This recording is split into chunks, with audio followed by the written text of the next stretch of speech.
네, 이런 이제 발표의 기회를 주셔서 감사드립니다.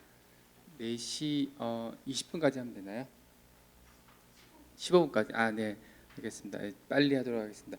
오늘 제가 말씀드릴 내용은 결국 이제 먼저 주제만 말씀드리면 여러 가지 캐스트9 베리언트 중에서 최근에 나온 XCAS9과 SPCAS9NG 그리고 옛날에부터 알려져 있는 SPCAS9에 대해서 새로운 팸을 찾았다는 내용입니다. 그런 내용인데요. 먼저 이제 약간 뭐 유전자 가위에 대해서 조금 말씀드리면 유전자 가위는 특정한 타겟을 인지해서 거기다 더블 스탠드 브렉을 만드는 게 유전자 가위가 되겠고요. 이렇게 우리가 원하는 곳에 더블 스탠드 브렉을 만들게 되면은 이 더블 스탠드 브렉이 이제 난호물로스 엔도조닝에서 수리되면서 결과적으로 우리 관찰형은 이렇게 인델이 만들어진 걸 관찰이 될 수 있게 되겠고요. 혹은 이제 우리가 도너 DNA 제공해가지고 이렇게 도너 DNA를 따라 수리되면서 우리가 원하는 유전자를 낫긴 한다거나 포인트 뮤테이션을 일으킬 수 있습니다. 그래서 좀 우리가 원하는 대로 바꿀 수 있는데요. 이러한 유전적인 조작의 에디팅의 시작은 이 뉴클레이즈 액티비티에 의해서 시작합니다. 그래서 뉴클레이즈 액티비티가 좋은 곳에 쓰는 게 중요하게 되었고요. 지금 우리가 가장 많이 쓰고 있는 캐스9이라는 그런 이제 뉴클레이즈인데요. 캐스9은 이렇게 캐스9 단백질로 구성되어 있고 크리스프 RNA, 트레이스 RNA로 구성되어 있습니다. 그래서 타겟을 인지하는 방법은 먼저 캐스9이 팸이라는 시퀀스를 인지합니다. 이게 NGG가 되겠는데요. 이 팸이라는 시퀀스가 없으면은 캐스9이 절대로 작용할 수 없습니다. 이 팸 시퀀스가 꼭 필요하게 되었고요.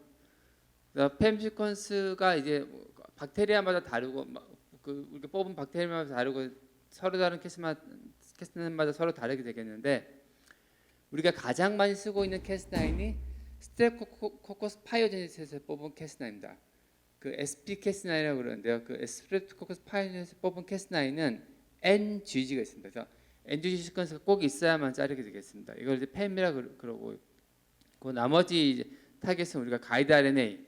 그래서 우리 이쪽 부분은 시퀀스를 조정해가지고 가이드 RNA가 DNA랑 결합을 해가지고 왓슨 크릭으로 베이스 페링합니다. 그렇게 해가지고 이제 타겟을 하게 되겠습니다. 네, 비슷한 이제 그 유전자 가위 중에 또 CPF1이라는 게 있습니다. 그 Cas12a라고도 하는데요. CPF1, Cas12a는 트레이스 RNA가 필요 없고 역시 비슷합니다. 근데 팸 시퀀스가 이거는 TTTV가 팸입니다. TTTV가 있어야만 이제 디자인할 수 있게 되었습니다. 이런 팸의 제약 때문에 우리가 아무 때나 유전자 가위를 제작하는 게 지금 사실 어렵습니다. 이런 제약이 있게 되었고요. 저희가 개발한 방법 중에 이제 뭐 이거 빨리 넘어가면은 저희가 개발한 방법 중에 유전자가의 활성을 갖다가 대량으로 평가하는 방법이 있습니다. 일반적으로 유전자가의 활성 평가할 때는 하나씩 평가가 되어 있는데 하나 유전자가를 하나 만들고 한 개 만들어서 유전자가위를 세포에 넣어가지고 그 한 3일 정도 기다린 다음에 그 세포를 갖다가 이제 꺼내가지고 그걸 지노믹 DNA 뽑은 다음에 그 지노믹 DNA를 PCR 증폭해가지고 우리가 이제 딥 시퀀스 한다거나 T7의 어세이를 하게 되겠는데요. 이러한 방법이 스탠다드 방법이 되겠는데 이 방법으로는 우리가 이제 뭐 예를 들면은 한두 개의 유전자가의 기능을 평가할 때는 알 수가 있겠지만 이걸로 수백 개, 수천 개의 유전자가의 기능은 평가할 수 없습니다. 그래서 우리가 이제 하지만 수백 개, 수천 개를 평가해야 될 이유가 있거든요. 해야 될 때가 있거든요. 예를 들어서 우리가 이제 특정한 이 유전자가의 팸을 결정할 때는 수백 개에서 수천 개 이상의 타겟 사이트를 이제 검증해봐야만 이게 팸이다 아니다를 알 수가 있습니다. 그래서 이제 그러한 걸 알기 위해서 우리가 이제 방법을 좀 바꿔가지고요. 우리가 이제 하나 이렇게 이러한 방법 중에서 우리가 가이드라인을 하나 만든 대신에 라이브러리 형태로 만들고 이 라이브러리에다가 우리가 캐스9이나 CPF를 전달해가지고 전달합니다. 이 라이브러리를 만들 때 입으로 저희 타겟을 같이 넣어주게 되겠는데요. 그래서 그 타겟을 우리가 이제 PCR로 증폭한 다음에 이 타겟에 인델이 생긴 걸 갖다 우리가 이제 그 딥시퀀스를 통해서 우리가 이제 분석을 하게 되면은 한 번의 실험으로 한 만여 개의 타겟 시퀀스에서의 유전자가의 활성을 측정할 수가 있게 되겠습니다. 이러한 걸 하기 위해서 우리가 이런 올리고부터 시작해가지고 올리고누클레오타이드부터 우리가 여러 가지 조금 복잡한 방법을 넘어가겠습니다. 이런 좀 복잡한 방법 통해서 우리가 이제 대량으로 유전자가의 활성을 측정할 수 있게 되겠고요. 저런 걸 이용해가지고 저희가 그 예전 했던 거는 저런 이제 대량의 데이터를 기반을 해가지고 이제 저희가 뉴럴 네트워크, 이제 인공지능이라고 언론에서 얘기하죠. 그런 이제 그런 알파고 같은 경우가 이제 그런 인공지능의 대표적인 케이스가 되겠는데요. 알파고가 이제 바둑을 이긴 게 뭐 바둑의 모든 수를 계산한 게 아니고 그 학습을 통해 가지고 대충 어떻게 두면 된다는 걸 알아가지고 이게 바둑을 둔 거거든요. 그래서 이제 휴먼 고 챔피언은 이세돌이랑 커즈한테 이겼는데요. 그래서 우리가 이런 뉴럴 네트워크를 이용해 가지고 저희가 딥러닝을 이용해서 딥러닝의 가장 좋은 점은 데이터가 많이 있으면 성능이 올라가는 겁니다. 그래서 저희가 다량의 데이터를 이제 확보한 다음에 저희가 뉴럴 네트워크 집어서 이제 예측하는 프로그램을 만들었습니다. 그래서 프로그램 만들어 가지고 그 프로그램을 만들어서 이제 저희가 이제 해본 결과 실제로 우리가 프로그램 통해서 예측한 그 유전자가의 활성이랑 실제로 그 우리가 이제 측정한 유전자가의 활성 이건 이제 매뉴얼리 측정했습니다. 매뉴얼리 하나하나씩 이제 저희가 그 시간과 노력을 써서 측정을 해봤는데요. 굉장히 코릴레이션 좋다는 걸 알 수가 있습니다. 그래서 이제는 이제 유전자가 활성을 그냥 컴퓨터 앞에서 예측하는 시대가 열렸는데요.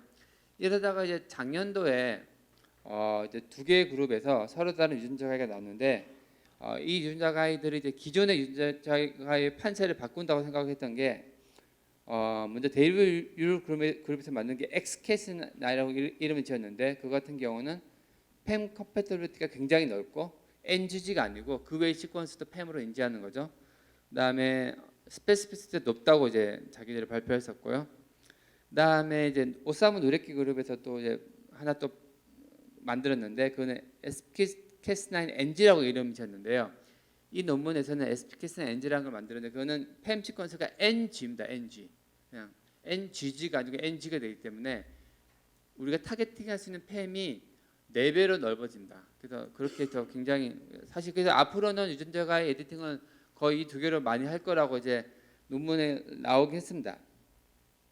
하지만 정말로 이게 그렇게 잘 되는지는 이제 뭐 이 그룹에서는 이제 저희가 하이스루풋으로 이제 여러 가지 타겟에서 검증하지 않았고요. 검증한 게 고작 뭐 한 10개, 20개 사이트밖에 검증을 안 했기 때문에 그걸로는 정확히 알 수가 없거든요. 그래서 저희가 했던 게 하이스루풋 방법으로 정말로 우리가 팸이 NG가 맞는지 NG가 아닌지 그리고 엑스캐스9 같은 경우는 NG 말고도 여러 가지 팸을 제시했는데 그런 팸에서 액티비티가 있는지 없는지를 우리가 결정했습니다. 결정하기 위해서 우리가 그 가이드 RNA 시퀀스랑 타겟 시퀀스를 페어링 시켰는데요. 이 팸이라는 걸 결정할 때 한 개의 가이드 RNA를 결정하게 되면은 그 가이드 RNA에 바이어스가 있을 수 있기 때문에 그 바이어스를 없애기 위해서는 여러 가지 종류의 가이드 RNA를 써야 됩니다. 여러 가지 종류 뭐 저희는 80가지 가이드 RNA를 썼었고요. 각 가이드 RNA에 대해서 타겟을 갖다가 이제 매칭시켰는데 여기 프로토스페이스 시퀀스 여기 똑같고 팸 시퀀스만 다르겠습니다. 팸은 총 79가지 종류의 서로 다른 팸 시퀀스 79가지가 나온 이유는 먼저 앞에 NNN으로 해가지고 64개 저희가 NNN으로 했던 이유가 다 팸 시퀀스를 전부 다 NGG 즉 3개의 뉴클레오타이드까지만 보기 때문에 저희가 NNN으로 봤었고요. 근데 혹시 네 번째, 다섯 번째가 중요할지도 몰라가지고 네 번째, 다섯 번째도 이렇게 뉴클레오타이드를 또 바꿔줬습니다. 그래가지고 앞에는 고정시키고 뒤에는 바꾸게 해가지고 16개죠. 그러면 똑같은 거 하나 빼면 79개, 두 개 80개인데 하나 빼면 79개. 그래서 79개의 타겟 시퀀스 곱하기 가이드 RNA 80개 해가지고 총 6,300개의 타겟 시퀀스에 대해서 우리가 유전자 가의 활성을 갖다가 하이스루풋 방법으로 측정했습니다. 해가지고 정말 이제 그 팸에 따라서 유전자가의 활성을 봤는데요. 보시면은 이제 유전자가 활성을 이렇게 보시면은 이게 X축에 이제 5 누클레오타이드 팸 시퀀스인데 조금 복잡한데요. 결국 SPCAS9 경우는 여기서까지 전부 다 NGG입니다. 즉 이제 팸 시퀀스가 정말 NGG라는 걸 제가 확인할 수 있었고요. 하지만 NGG 말고도 여기 보시면 NGA나 NGT, NAG 그리고 NGC에서도 우리가 조금은 낮지만 액티비티가 있다는 걸 알 수가 있었습니다. 이런 것들은 노블 팸, 지금까지 사람들이 몰랐던 팸이고 이런 것을 이용해서 유전적인 에디팅을 할 수 있겠다 하고 이제 논문에 쓰고 그다음 특허도 출원했었고요. 그다음에 엑스캐스9 같은 경우에도 NGG가 가장 그 다미넌트 팸 시퀀스였습니다. 하지만 그에 뭐 NGA나 NGC 다양한 시퀀스가 있었고요. 근데 XCAS9은 논문에서 너무 많은 걸 주장하고 있어가지고 저희가 특허로 이제 낼 수 있는 게 거의 없었고요. 근데 SPK9 NG 같은 경우가 좀 재밌었는데요. SPK9 NG 같은 경우는 여기서 여기까지가 전부 다 NGC인데 몇 개가 빠집니다. 보시면은 이게 NGT, 뭐 여기 보시면 NGA, 그러니까 즉 NGCAS9, NGG가 아니고 NGG가 아닌 NGH, G가 아닌 거 H라고 이제 이름 짓거든요. 그래서 이름 짓습니다. 그래서 NGH 팸에 대해서도 활성이 있었고요. 그 다음에 이제 논문에 안 나왔던 내용인데 NAG나 GTH 이런 거에서도 우리가 액티비티를 활성을 확인할 수가 있었습니다. 조금 좀 낮긴 한데요. 근데 하지만 NAH 같은 경우는 꽤 활성이 괜찮습니다. 그래가지고 이것도 새로운 노블팸이라고 저희가 이제 하게 되었고 이것도 역시 특허로 출원했습니다. 그래서 이러한 새로운 팸, 그래서 SPK9 NG를 이용해 가지고 NAH 팸을 가지고 있는 타겟 시퀀스에서 우리가 유전자 교정을 할 때에는 저희 특허를 꼭 거쳐야만 되도록 되어 있습니다. 그다음에 이제 뭐 저희가 이제 총 79개의 팸에 대해서만 조사를 했는데요. 팸 시퀀스를 이제 조금 더 컨비네이션을 다양하게 가지고 저희가 이걸 갖다가 79개가 아니고 37 곱하기 16해서 총 592개 팸에 대해서 조사를 했는데요. 그러니까 이것까지 콤비네이션을 한 거죠. 왜 앞에 걸 37로 했느냐를 좀 말씀드리면은 이걸 64로 해도 됩니다. 64로 해도 되는데요. 그러면 사실 너무 많은 걸 스크린해야 됐었고요. 37로 한 이유는 앞에 이제 우리가 1차 스크리닝에서 37개 빼고는 팸이 한 번도 안 나왔거든요. 그래서 안 나온 팸은 아예 다 빼버리고 그래서 30개만 골랐고요. 30 곱하기 16 하면 592개. 592개를 갖다가 평균 타겟 시퀀스당 이제 33개의 타겟 시퀀스랑 결합시켜 가지고 총 17,000개에 대해서 우리가 이제 팸 그 액티비티를 평가했습니다. 평가를 해가지고 우리가 팸을 조사해봤는데요. 결국 좀 복잡한데요. 뭐 XCAS9 경우는 이 여기 보시면 이게 첫 번째, 두 번째, 세 번째 뉴클레오타이드고 네 번째, 다섯 번째입니다. 총 이게 총 16개거든요. 그래서 16 곱하기 죄송합니다. 이게 64개고요. 64개 곱하기 16 해가지고 총 이제 굉장히 긴 그런 5 누클라이드 팸이 4의 5승이 다 들어가 있는데요. 여기 거기서 이제 팸인지 아닌지를 이제 보기 위해서 우리가 이제 저희가 컬러 그레디언트를 표시를 해봤는데요. 보시면 XCAS1 경우는 이렇게 팸이 NGG가 있게 되었고 그리고 XCAS1 경우는 네 번째 뉴클레오타이드가 C가 되면은 또 액티비티가 좋았습니다. 이것도 저희가 특허로 출원했었고요. 네 번째 뉴클레오타이드도 중요하다는 걸 이제 저희가 발견할 수 있었고, 그다음에 XCAS9은 이런 뭐 XCAS9에만 적용하는 팸이 있었고요, 몇 개. 그리고 SPK9도 SPK9에만 적용하는 팸이 있었습니다. 이런 것들을 우리가 이제 잡아낼 수 있었고, SPK9 엔진은 이제 이렇게 다시 확인해 본 결과도 역시 팸이 굉장히 넓었다는 걸 확인할 수 있었고요. 이 중에서 이제 뭐 NG에서 굉장히 높은 액티비티를 보였지만 논문에서 주장하지 않는 NAG 같은 데서도 우리가 팸이 된다는 걸 우리가 확인할 수 있어가지고요. 그런 것도 이제 다 특허에 실었습니다. 이 내용은 그래서 결과적으로는 이렇게 이제 액티비티를 비교해 본 결과 뭐 특정 팸에 따라서 어떤 경우에 SP를 써야 될지 어떤 경우에 X를 써야 될지를 보여주고 있는데요. 몇 개 서로 다른 팸에 대해서 조사를 해본 결과 XCAS9이 SP보다 좋은 경우가 몇 가지 있었고요. 그다음에 SPK9 NG가 SPK9보다 좋은 경우가 좀 많이 있었습니다.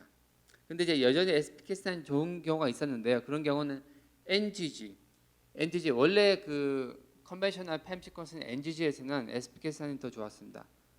그리고 그 외의 새로운 팸 시퀀스는 다 X가 좋았고요. 그리고 X랑 SPK9 NG를 비교하면은 모든 사이트에서 SPK9 NG가 좋았습니다. 그래서 그랬고 특허 내용은 다시 이제 이 정도까지가 저희 연구 내용이 되겠고 특허 내용을 이제 다시 말씀드리면은 논문에 나와 있지 않은 펜 피크넛을 저희가 새로 규명을 해냈고요. 그것에 따라서 이제 혹시 나중에 이제 그런데 뭐 그 유전자 치료제를 개발하게 되면은 그런 타겟 사이트가 되면은 저희 특허를 이제 통해서만 쓸 수 있도록 되어 있으니까 뭐 그런 거를 염두에 주시면 좋을 것 같습니다. 이상 저희 학생들 공동 연구도 항상 감사드린다는 말씀드리고 싶습니다. 네, 감사합니다.